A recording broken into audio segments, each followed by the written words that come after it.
একটি আধুনিক ও সমৃদ্ধ রাষ্ট্রের প্রাণশক্তি হল তার মেধাবী পেশাজীবী সমাজ। মেধা, দক্ষতা আর আধুনিক মনন এই তিনই সমন্বয়ে গড়ে ওঠে একটি স্বনির্ভর রাষ্ট্র। আজ আমাদের স্টুডিওতে এমন কিছু তরুণ উপস্থিত আছেন যাদের হাত ধরে রচিত হচ্ছে আগামীর বাংলাদেশ।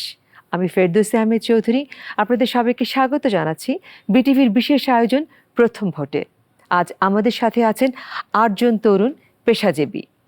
তারা কেবল নিজ নিজ কর্মক্ষেত্রে সফল নন, বরং ২৪-এর আকাঙ্ক্ষায় গড়া নতুন বাংলাদেশ তারা এখন এক নজরে সচেতন নাগরিক। আসন্ন ত্রয়োদশ জাতীয় সংসদ নির্বাচনে তারা প্রথমবারের মতো তাদের ভোটাধিকার প্রয়োগ করে অংশ নিতে যাচ্ছেন রাষ্ট্র সংস্কারের গুরুত্বপূর্ণ প্রক্রিয়ায়। এই মেধাবী প্রজন্মের প্রতিনিধিরা তাদের পেশাগত অভিজ্ঞতার আলোকে কেমন বাংলাদেশ চান, তারা ভোট ও নির্বাচন নিয়ে তাদের মনে কি কি জিজ্ঞাসা আছে, সেসব নিয়ে আলোচনার জন্য আজ আমাদের সাথে বিশেষজ্ঞ অতিথি হিসেবে উপস্থিত আছেন নির্বাচন কমিশন সচিবালয়ের সিনিয়র সহকারী সচিব জনাব সাব্বির আহমদ। আপনাকে অনেক অনেক স্বাগত আজকে প্রথম ভোটে।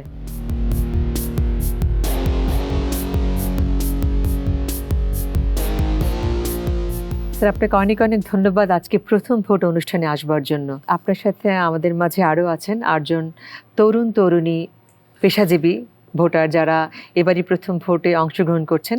আমরা এক এক করে তাদের পরিচয় জানবো। প্রথমে আমি আমার ডান পাশ থেকে তাদের পরিচয় জানার চেষ্টা করব। আমি ডক্টর সিমিয়া বিনতে তাহের, চিকিৎসক। মোহাম্মদ আনসার আলী, আমি একজন কন্টেন্ট ক্রিয়েটর।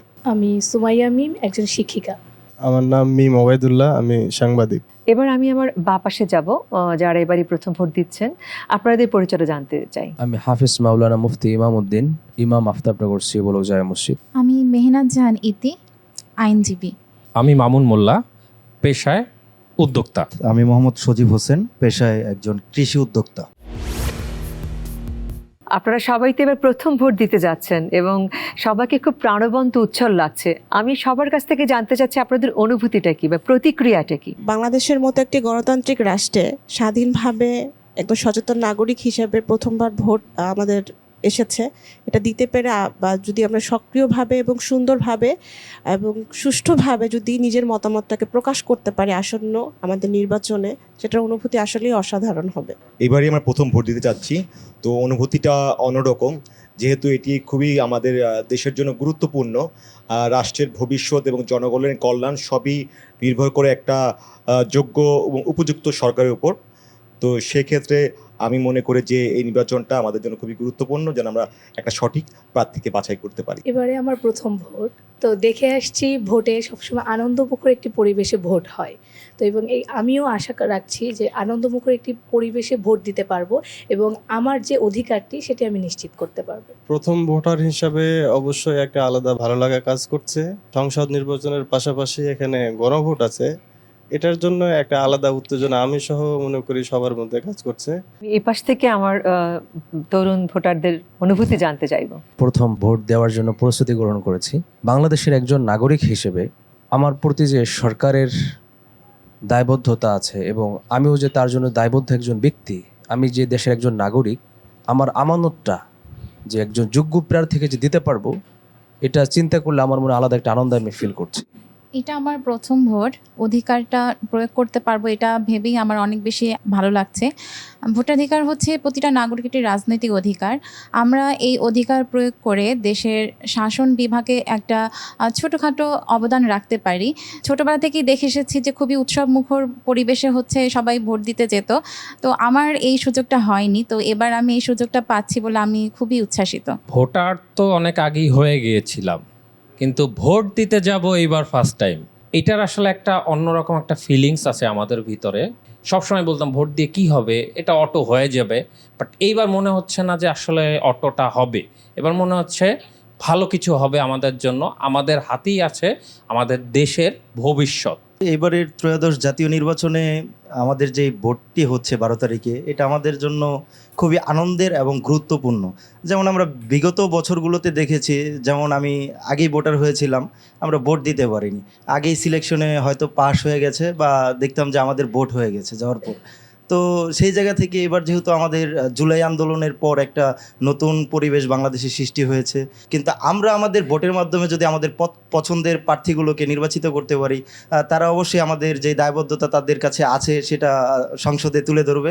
আমরা সবার অনুভূতির কথা শুনলাম, আপনিও শুনলেন।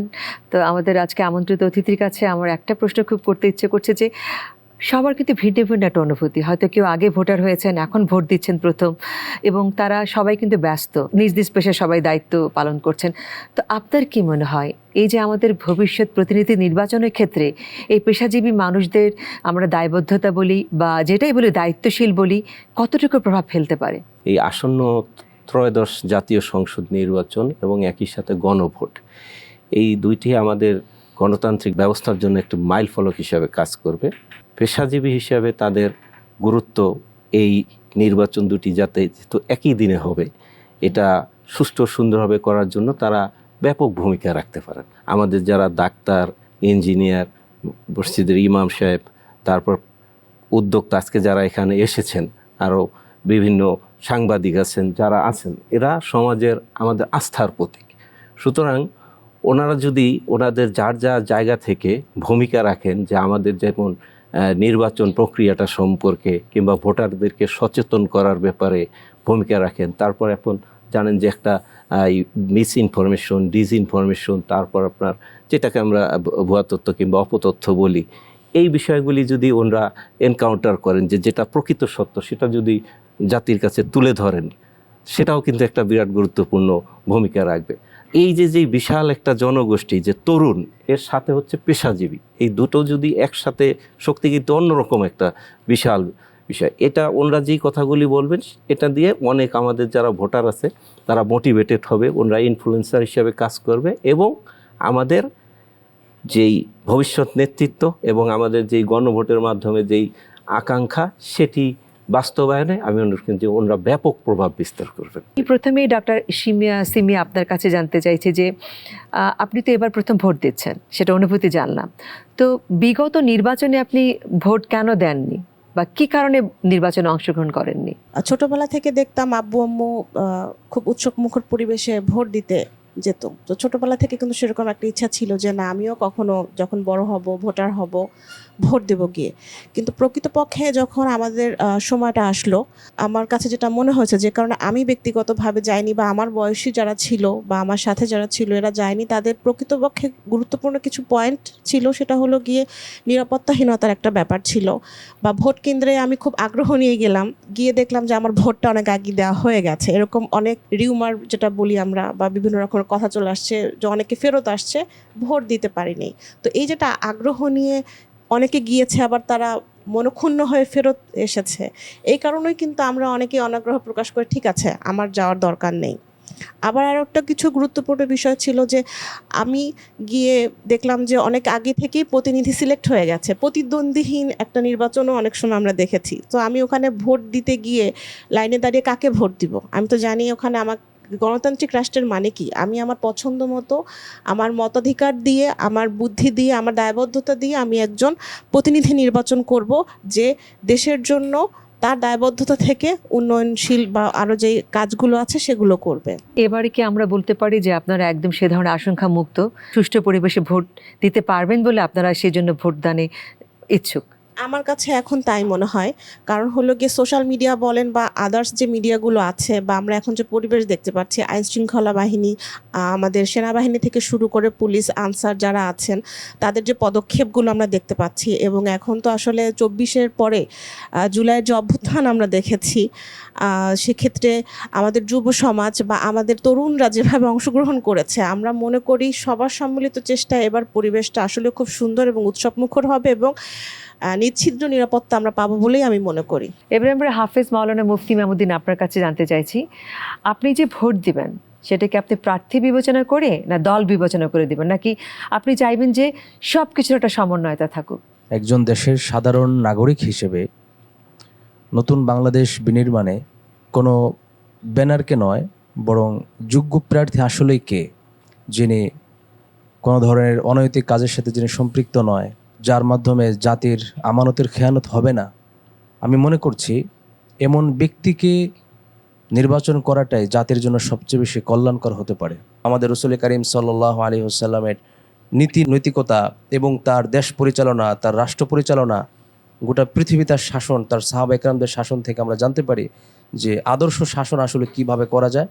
জনগণের সর্বোচ্চ নিরাপত্তা, তাদের জীবনযাত্রার নিরাপত্তা, তাদের শিক্ষা দীক্ষার আধুনিকতা, এই সব বিষয়ে আমরা যদি ধর্মীয় দৃষ্টিকোণ থেকে বিবেচনা করি তাহলে আমার মনে হয় যে এই দেশের সকল শ্রেণীর মানুষ, সকল ধর্মের মানুষ সবাই তাদের অধিকারটা তারা ফিরে পাবে। এখানে কোনো বৈষম্য থাকবে না।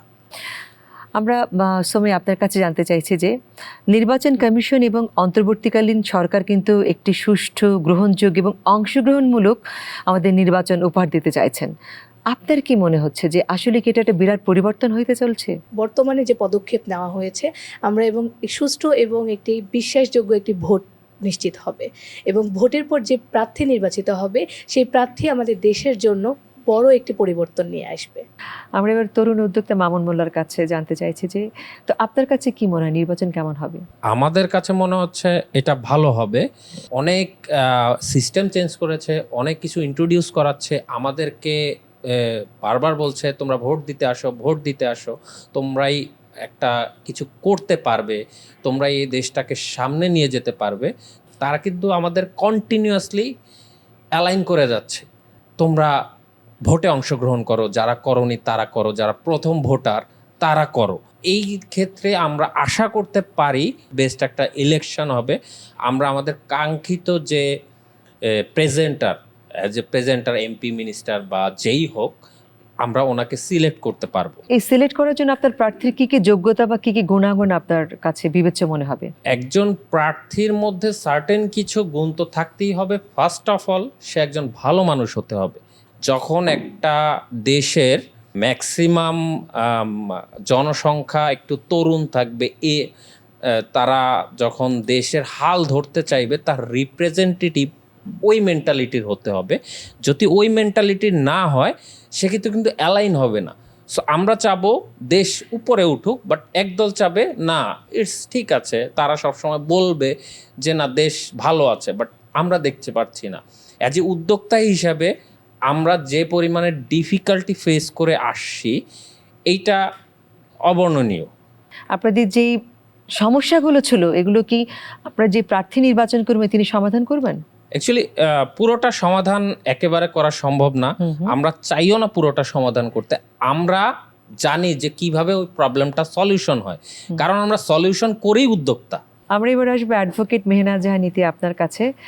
আপনার দৃষ্টিকোণ থেকে আপনি কি কি যোগ্যতা অনুযায়ী প্রার্থী বিবেচনা করবেন?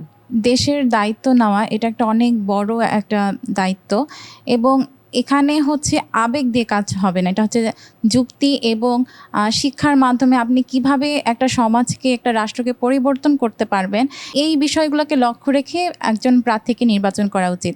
আগে যেটা হতো যে এই মার্কাকেই ভোট দিব, আমার দাদা, আমার চাচা। আমি মনে করি যে একজন নাগরিক হিসেবে আমাদের উচিত সমাজকে উন্নয়নের দিকে নিয়ে যাওয়া। তো আমি চাই যে ব্যক্তি কি করতে পারবে আমাদের জন্য, আমার সমাজের জন্য কি করতে পারবে, এবং তার আসলে ওই ধরনের মন মানসিকতা আছে কি না, নাকি শুধু তিনি ভোট নেওয়ার জন্য আমাদেরকে বলছে কিন্তু জেতার পরে আর সে করবে না। নির্বাচনে আসার আগে তার আগের জীবনে সে কিভাবে মানুষের সাথে মিশেছে এবং সমাজের জন্য সে কতটুকু কন্ট্রিবিউট করছে, এই সবগুলো বিষয় আমি নজরে রাখবো। এছাড়া সে জনগণের মনে কতটুকু জায়গা করতে পারছে, এবং সে কি হচ্ছে জবাবদিহিতামূলক রাজনীতিতে বিশ্বাসী কিনা, এবং সে হচ্ছে জনগণের কথা শোনার মতো তার কাছে মানে সময় থাকবে কিনা, তার আগ্রহ থাকবে কিনা, এই বিষয়গুলো নিয়ে আমি অবশ্যই একজন প্রার্থীকে বিচার করব। ভোটের আগে যেটা আপনি তার কাছ থেকে আশা করেছেন, আপনার আশা প্রত্যাশা যদি মিল না হয় তখন আপনি কি করবেন? আমি চাই যে এই সরকার এমন একটা ব্যবস্থা তৈরি করুক, সে যেন তার ওই অঞ্চলের মানুষের কাছে এসে জবাব দেয় যে আমি আপনারা যা যা আমার কাছে চেয়েছিলেন বা আমি আপনাদেরকে যে যে প্রতিশ্রুতি দিয়েছি আমি কি সেগুলো পালন করতে পেরেছি। আসলে ভোট নেওয়ার সময় কিন্তু সবাই মানে বাড়িতে বাড়িতে এসে বলে যে ভোট দেন, আমি সমাজের জন্য এটা করবো, কিন্তু একবার জেতার পরে তারা আর পিছনে ফিরে তাকায় না। তো আমি চাই যে না, এই সিস্টেমটা না থাকুক। আমি চাই যে সরকার এমন ধরনের একটা সিস্টেম তৈরি করুক যেখানে আপনি হয়তো বছরের কোনো একটা মাসে বা আপনি কিছু একটা সময় পরে আপনি সেই অঞ্চলে যাবে এবং ইস্তেহারে যে আপনি লিখেছিলেন যে আপনি কি কি করবেন কি কি করবেন না, তো এই বিষয়গুলো কতটুকু জনগণ বুঝতে পেরেছে বা জনগণ আসলে পেয়েছে কিনা, এরভাবে যদি সবাইকে জবাবদিহিতার মধ্যে আনা যায়, তো আমি মনে করি যে সবাই এখানে জবাব দিতে বাধ্য থাকবে এবং সবার মধ্যে একটা টেনশন কাজ করবে যে না, আমি যেহেতু এসেছি আমাকে কিছু একটা করতে হবে। আমি এবার সাংবাদিক মিম ওবায়দুল্লাহ আপনার কাছে জানতে চাইছি যে একটি সুষ্ঠু সুন্দর নির্বাচন হওয়ার পেছনে আপনার কি পরামর্শ থাকতে পারে? প্রথম পরামর্শ সেটা হচ্ছে যে পরিবেশ। আমার যেটা মনে হয় যে এর আগে আমরা যতগুলো নির্বাচন দেখেছি এবং যে নির্বাচনগুলো নিয়ে বেশি কন্ট্রোভার্সি বা বিভিন্ন অনিয়মের অভিযোগ যেগুলোতে ওঠে, সেগুলোতে আমরা দেখেছি প্রত্যেকটার পেছনে পরিবেশটাকে দায়ী করা হয়েছে। পরিবেশটা কেমন? দেখা যাচ্ছে যে যারা নির্বাচন পরিচালনার দায়িত্বে আছে, নির্বাচন কমিশন বা প্রশাসন, পুলিশ, যারা জড়িত, তারা বিভিন্নভাবে রাজনীতিকরণ বা যে কোনো কারণে হোক, চাপে হোক বা বিভিন্নভাবে তারা যারা নির্বাচন করতেছে বা দেখা যাচ্ছে যে দল বা যে প্রার্থী নির্বাচনে জিতবে, কোনো না কোনোভাবে তাদের সাথে পার্সিয়ালিটি করে তাদের পক্ষে কাজ করেছে। এই বিষয়গুলো আমরা দেখেছি। নির্বাচনের দিনটার জন্য হলেও প্রশাসন থেকে শুরু করে যারা দায়িত্বে আছে তারা যেন একদম নিউট্রাল রোল যদি প্লে করে, সেক্ষেত্রে আমার যেটা মনে হয় নির্বাচনটা সুষ্ঠু এবং সুন্দর হওয়া সম্ভব। আমরা আনসার আলী আপনার কাছে জানতে চাইছি যে আমরা তো সবার কথা শুনলাম, সবাই কিন্তু একটা সুন্দর সুন্দর মতামত, পরামর্শ সব কিছু দিয়েছেন, কিন্তু আপনি যদি এরকম মনে করেন যে আপনি হয়তো যোগ্য প্রার্থী নির্বাচন করলেন, তিনি নির্বাচিত হলেন, পরে তাকে আপনার কাছে যোগ্য মনে হচ্ছেন এবং তার কাজগুলো আপনার ভালো লাগছে না বা আপনার অঞ্চলে তিনি যে যে কথা দিয়েছেন সে কাজগুলো তিনি করছেন না, সেক্ষেত্রে আপনারা কি করবেন? একজন জনপ্রতিনিধি যদি একবার নির্বাচিত হয়ে যান তাহলে 5 বছর জন্য আসলে তেমন কিছু করা থাকে না। সেক্ষেত্রে আমরা 5 বছর পরে যখন নির্বাচন আসবে তখন আমরা বিবেচনা করব যে তার জন্য ব্যাপারে কোনো সিদ্ধান্ত নেওয়া যাবে কিনা। মানে তাকে আপনারা ভোট দিবেন কি না দিবেন তখন তার কাজকর্মের উপর ভিত্তি করে আপনারা সেটাই নির্বাচিত করবেন। আমরা এবারে কৃষি উদ্যোক্তা সজীব হোসেন আপনার কাছে জানতে চাইবো যে আপনি তো কৃষি নিয়ে কাজ করছেন, নির্বাচিত যে প্রতিনিধি তার কাছে আপনার কি চাওয়া পাওয়া থাকবে? আমাদের বাংলাদেশটা একটা কৃষি প্রধান দেশ। আমাদের যে নির্বাচিত প্রতিনিধি হবে তাদের কাছে প্রত্যাশা থাকবে তারা যেন কৃষি সেক্টরটাকে এগিয়ে নিয়ে যায়। সামনের যেই সময়টা আসতেছে সেই সময় খাদ্য সংকট, বিভিন্ন সংকট দেখা দিবে। সেক্ষেত্রে কৃষির বিকল্প আমরা কিছু দেখতে পাচ্ছি না। আমরা যত উন্নয়ন অন্য অন্য সেক্টরে আগ্রহ দেখাচ্ছি, কিন্তু আমরা কৃষির ক্ষেত্রে ততটাই উদাসীন। ঢাকার ভিতরে বাড্ডা বেড়াইতে একটা কৃষি জমি ছিল, আপনারা খেয়াল করলে দেখবেন। সেই জমিগুলোর যদি 5 বছর আগের দিকে আমরা নজর দিই, আমরা দেখতে পারি যে সেখানে 100 বিঘা যদি কৃষি জমি থাকতো সেটা এখন 50 বিঘাতে নেমে এসেছে। ডেভেলপার কোম্পানি, বিভিন্ন দখল, কৃষি জমি নষ্ট করা, নদীগুলো ভরাট করার ফলে সেচের যে অব্যবস্থাপনা, এগুলোর ক্ষেত্রে আমাদের কৃষিগুলো নষ্ট হয়ে যাচ্ছে। প্রার্থী যারাই হবে তাদের এদিকটা একটু নজর দিতে হবে যে কৃষি জমিটা আছে, এই কৃষি জমিগুলো যেন কেউ নষ্ট না করতে পারে, সেদিকটাতে জোরালো ভূমিকা রাখতে হবে। আমরা আপনাদের সবার মতামত শুনলাম, পরামর্শ শুনলাম। এবারে আপনারা আমাদের আজকের আমন্ত্রিত অতিথির কাছে আপনাদের নির্বাচন নিয়ে, ভোট নিয়ে কোনো প্রশ্ন যদি থাকে তাহলে করতে পারেন। আমরা বিগত বছরগুলোতে দেখেছি যে ভোট কেন্দ্রে গিয়ে তারা ভোট দিতে পারছে না বা বিভিন্ন বিভ্রান্তকর একটা নিউজ সবার মাঝে আর কি ছড়িয়ে পড়ছে। তো এবছর যে আসন্ন যে নির্বাচন আসছে সেই ক্ষেত্রে আমাদের এই তরুণ সমাজের মাঝে কিভাবে আস্থা ফিরিয়ে আনবে, এই বিষয়ে কোনো নির্বাচন কমিশন কোনো ব্যবস্থা নিয়েছে কিনা? নির্বাচন কমিশন তফসিল ঘোষণার পর থেকেই এই নির্বাচনে কিভাবে জনগণ ভোট দিতে পারে, ভোটার যারা আছে সুষ্ঠুভাবে ভোট দিতে পারে এবং অন্যান্য যে সংস্কারগুলি করা যায় সেই সংস্কারগুলি করেই কিন্তু নির্বাচনের তফসিল দিয়েছে। আরেকটা বিষয় হচ্ছে যে ভোটার যাতে সুন্দরভাবে ভোট দিতে পারে তার জন্য পর্যাপ্ত পরিমাণ আইন শৃঙ্খলা বাহিনীর সদস্য মোতায়েনের উদ্যোগ নেওয়া হয়েছে। এছাড়াও বিভিন্ন মিসইনফরমেশন, ডিসইনফরমেশন, এই তথ্যগুলি যাতে অপতথ্যগুলি রোধ করা যায় সেই বিষয়ে কার্যকরী ব্যবস্থা নিয়েছে। আর আমি যেটা মনে করি যে ইলেকশন কমিশন তো কাজ করছেই, তাদের যেই সকল উদ্যোগ নেওয়া যায় সেগুলি নিচ্ছে। এর সাথে সাথে যদি আমরা সবাই যারা পেশাজীবী আছেন সবাই মিলে যদি আমরা সামাজিকভাবে এই বিষয়গুলিকে আরও সুন্দরভাবে অ্যাড্রেস করি, যে সবাই সহযোগিতামূলকভাবে আমরা কাজ করি, তাহলে নির্বাচন কমিশনের প্রস্তুতির সাথে আপনাদের এই সাপোর্টটা যোগ হলে আমি মনে করি যে আরও ভালোভাবে আমরা এই নির্বাচন সুন্দরভাবে অনুষ্ঠান করতে পারবে নির্বাচন কমিশন, এবং ভোটাররাও সুষ্ঠু সুন্দরভাবে ভোট দিতে পারবে। আমরা বিগত নির্বাচনগুলোতে দেখতে পেয়েছি যে নির্বাচনে যারা দায়িত্বপ্রাপ্ত হয় নির্বাচন কমিশন থেকে, তাদেরও কিছু কিছু প্রার্থীর ক্ষেত্রে জিতিয়ে দেওয়ার একটা প্রবণতা থাকতো। সেটা যদি এবারের নির্বাচনে হয়, নির্বাচন কমিশন সেক্ষেত্রে কি ধরনের ব্যবস্থা নেবে? আপনারা জানেন যে নির্বাচন কমিশন যে ভোট গ্রহণ কর্মকর্তা হিসেবে নেওয়ার জন্য যেই সার্কুলারটা দিয়েছে, সেখানে বলেছে যে বিগত 3টি নির্বাচনে যারা দায়িত্ব পালন করেছেন তাদেরকে যথাসম্ভব বাদ দিয়ে এবং যাদের নামে অভিযোগ আছে তাদেরকে এই প্যানেলে রাখা যাবে না ভোট গ্রহণ কর্মকর্তার, এবং সেই অনুযায়ী কিন্তু আমাদের নির্বাচন কমিশনের নির্দেশনা মোতাবেক মাঠ পর্যায়ে যারা আছেন এই দায়িত্বে সেই কাজটি করেছেন। আর যে বিষয়টি হচ্ছে যে নির্বাচন কমিশন শুধুমাত্র কিন্তু একা না, নির্বাচন কমিশনের সাথে আমাদের যে প্রশাসন, জুডিশিয়ারি এবং অন্যান্য যেই আইন শৃঙ্খলা বাহিনীর সদস্য আছেন, সকলের সার্বিক প্রচেষ্টাতেই কিন্তু একটি সুন্দর ভালো নির্বাচন হতে পারে। তো এবারের যেই প্রেক্ষাপট, যেই জুলাই অভ্যুত্থানের পরে যেই নতুন পরিস্থিতি, এতে আমাদের সবার মধ্যেই একটা নতুন কাজ করার উৎসাহ সবার মধ্যেই আছে যে আমরা একটি সুন্দর ভালো নির্বাচন করব এবং একটি নতুন বাংলাদেশের দিকে যাতে আমরা যেতে পারি, সেই লক্ষ্য নিয়ে নির্বাচন কমিশন সকল স্তরে নির্দেশনা দিয়ে যাচ্ছেন এবং দিনরাত পরিশ্রম করে নির্বাচন কমিশনের কর্মকর্তারাও সেটি বাস্তবায়ন করার জন্য কাজ করে যাচ্ছেন। ভোটটা যেন নষ্ট না হয় বা ভোটটা যেন বাতিল না হয়ে যায়, সেক্ষেত্রে যদি আপনি আমাদেরকে সঠিক ধারণা দিতেন যে না, আমার ভোটটা নষ্ট হবে না এবং প্রক্রিয়াটা সাধারণ জনগণের সামনে সুন্দরভাবে ব্যাখ্যা করা যায়, সেক্ষেত্রে আমার ভোটটা আমি সুষ্ঠুভাবে এবং নির্ভুলভাবে প্রদান করতে পারবো। সেক্ষেত্রে নির্বাচন কমিশন কী ধরনের ব্যবস্থা নিয়েছে? কিভাবে ভোট দিতে পারে নতুন ভোটাররা, এই বিষয়ে আপনার নির্বাচন কমিশন তার নিজস্ব ব্যবস্থাপনায় প্রচারণা করছে। বিভিন্ন আমাদের যেই পিটিভি এবং বেসরকারি যেই চ্যানেলগুলি আছে সেখানে টিভিসি এবং অন্যান্য কিভাবে ভোট প্রদান করা যায় সেটির কার্যক্রম হাতে নিয়েছে। অ্যাট দ্য সেম টাইম যে আমাদের সংস্কৃতি মন্ত্রণালয়, সেখানে আপনারা জানেন যে ভোটের গাড়ি, যে প্রায় 30টির মতো ভোটের গাড়ি, সেটা আমাদের জেলা শহরগুলিতে, গ্রামে গঞ্জে প্রত্যেকটা জায়গাতে এটার মাধ্যমে কিভাবে ভোট দেওয়া, গণভোট বিষয়ক কার্যক্রম, এই বিষয়গুলি দেখানো হচ্ছে। এবং ধর্ম মন্ত্রণালয়ের মাধ্যমেও যাতে মসজিদ, মাদ্রাসা, সেখানেও যাতে এই কার্যক্রম, মানে একটা টোটাল যত দিকে আছে আর কি, প্রচারণার যত ক্ষেত্র আছে, তারপর আপনার আমাদের যে ইন্টারন্যাশনালি যেই ডেভেলপমেন্ট পার্টনার আছেন তাদের সহায়তার মাধ্যমে কিভাবে মিস ইনফরমেশন, ডিসইনফরমেশন এটা মোকাবেলা করা যায়, এবং এই বিষয়গুলি অ্যাড্রেস করার জন্য কিন্তু আপনার একটা সেল গঠন করা হয়েছে।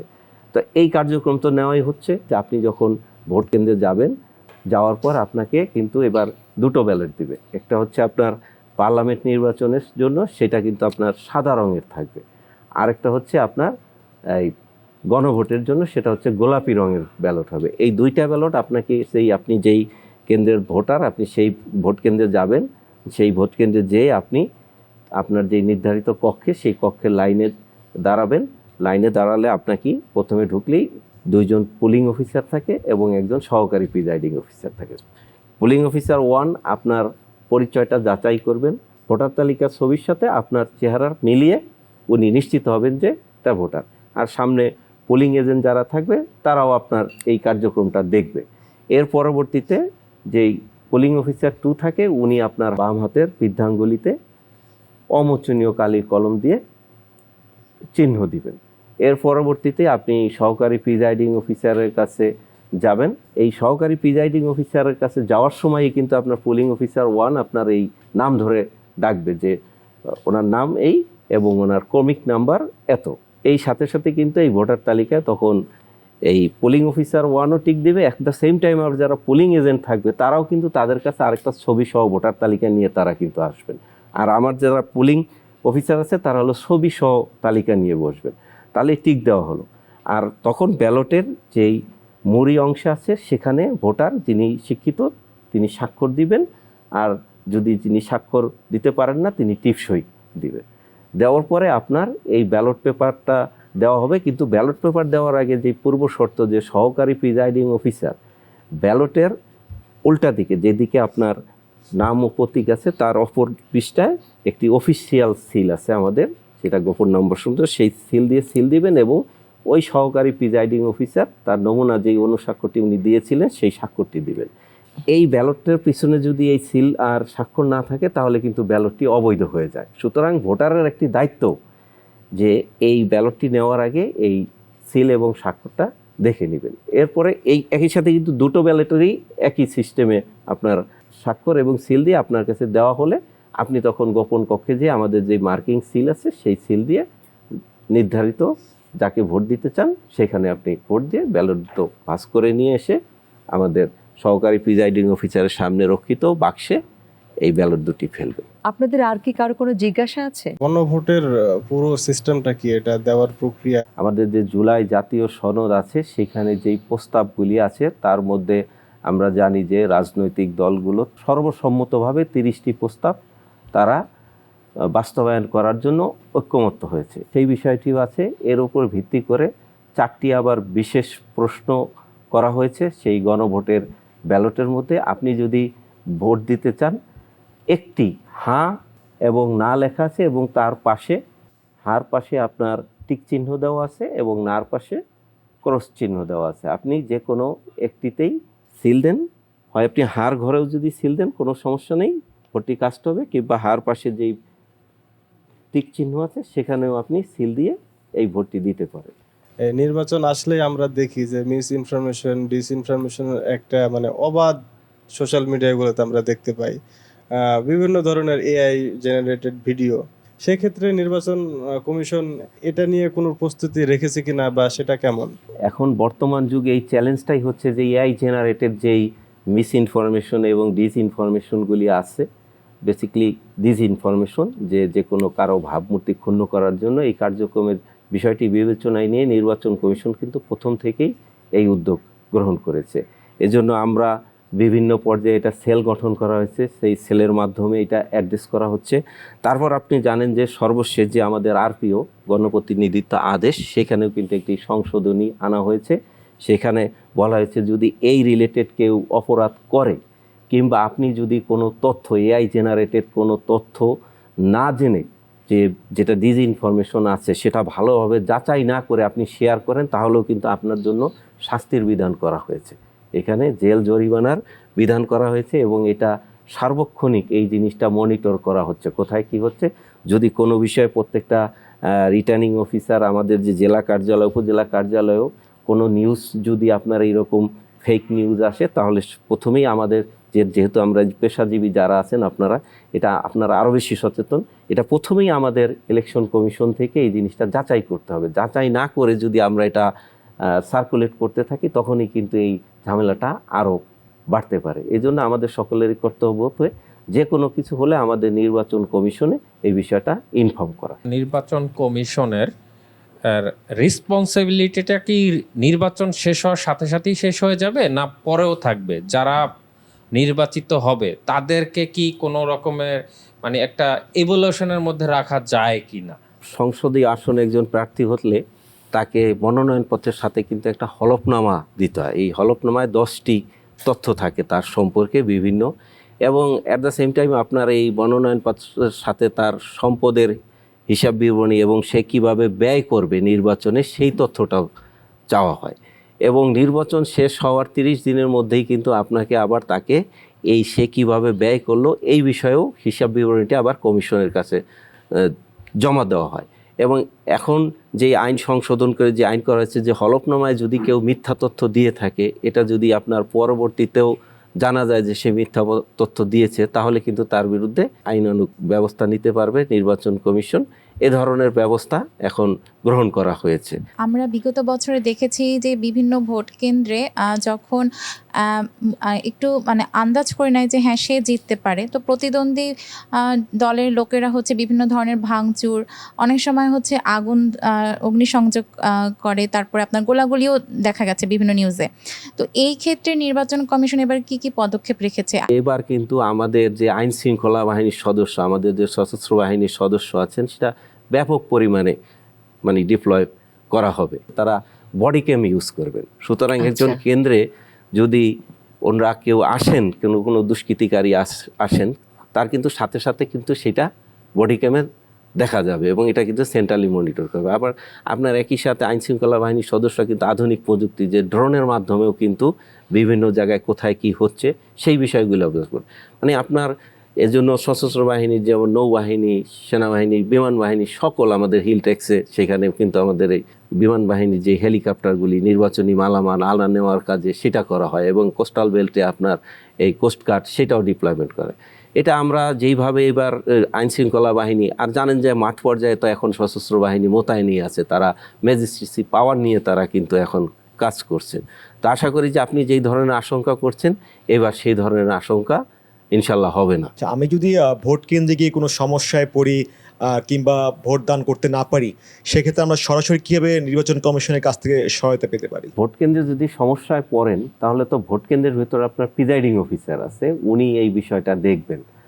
আর আইনশৃঙ্খলা বাহিনীর সদস্য যারা মোতায়েন আছে তাদের কাছে বললে আপনি সেটি প্রতিকার পাবেন। অনলাইন অফলাইন দুই সিস্টেমে অভিযোগ করার ব্যবস্থা আছে কিনা? অনলাইন অফলাইন দুই লাইনে নেওয়ার জন্য নির্বাচন কমিশন প্রস্তুতি গ্রহণ করছে। ইনশাল্লাহ আশা করা যায় যে আমরা দুটি লাইনেই চালু করব। আমি তরুণদের উদ্দেশ্যে একটি কথাই বলবো যে আপনাদের সবার একটি সচেতন ভোটই হবে আগামীর বাংলাদেশ গড়ার একটি শক্তি। ভোটদানে উৎসাহিত করার জন্য স্যার তরুণ সমাজের প্রতি আপনার কোনো বার্তা আছে কিনা? আজকে এই অনুষ্ঠানে আপনারা যারা এসেছেন সবাই পেশাজীবী এবং সমাজের খুবই গুরুত্বপূর্ণ পেশায় আপনারা নিয়োজিত আছেন। সেই আপনারা যদি আস্থা হয়ে অন্যকে আস্থাবান করেন তাহলে আমি মনে করি যে আমাদের যারা নতুন ভোটার আছে তারা আরও বেশি উৎসাহিত হয়ে ভোট কেন্দ্রে সবাই যাবে এবং আমরা একটি সুন্দর সুষ্ঠু নির্বাচন করতে সক্ষম হব। আপনাদের সবাইকে অনেক অনেক ধন্যবাদ। আপনারা আপনাদের সময় আমাদেরকে দিয়েছেন। জনাব সাব্বির আহমদ, আপনি আমাদের আজকে প্রথম ভোট অনুষ্ঠানে এসেছেন, আপনাকে অনেক ধন্যবাদ। সুপ্রিয় সুধী, এই তরুণ প্রজন্ম বা যারা নতুন ভোটার তাদের আগামী ত্রয়োদশ সংসদ নির্বাচনে একটি সচেতনমূলক ভোটই হবে আগামীর বৈষম্যহীন বাংলাদেশ গড়ার মূল শক্তি। সবাই ভালো থাকবেন। প্রথম ভোট অনুষ্ঠান এতক্ষণ দেখবার জন্য আপনাদের সবাইকে আন্তরিকভাবে ধন্যবাদ। দেখা হবে প্রথম ভোটের আগামী পর্বে নতুন তরুণ ভোটারদের সঙ্গে নিয়ে এবং নতুন কিছু পরামর্শ, নতুন কিছু মতামত নিয়ে। সবাই বাংলাদেশের সাথেই থাকবেন।